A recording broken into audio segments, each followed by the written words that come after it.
Hey guys, how you doing? Dave here. Today we're making this super delicious, easy breezy, classic beef stew.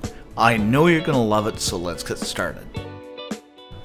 So to kick things off here, we're going to add, I'd say a couple of tablespoons of oil to a preheated pot over medium-high heat. Add in a pound of beef that I've just kind of cubed up here. Of course, we're going to add in some salt and pepper. Then just saute these for a couple of minutes till they're soft and fragrant. This smells so good. By the way, what happened to the lost beef shipment? Nobody's heard. After it's browned, I'm going to add in a small chopped onion, 3 cloves of chopped garlic. Then just saute these for a couple of minutes till they're soft and fragrant. This smells so good. Now we're going to add in 2 tablespoons of flour and stir it till the beef is coated, and what this is going to do is thicken the sauce. Alrighty, now the veggies of your choice or my choice.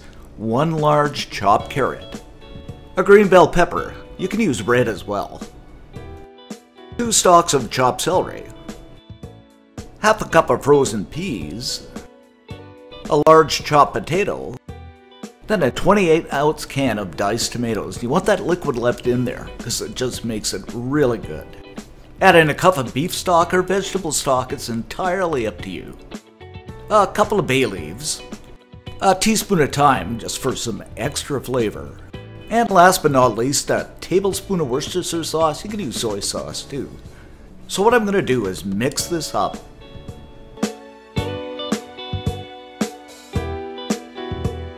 Slip a cover on and let this simmer for about half an hour until everything becomes tender.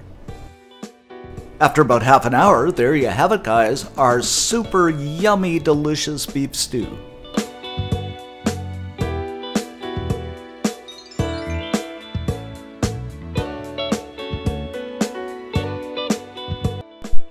So I'm just going to give this a taste test, and it is so good.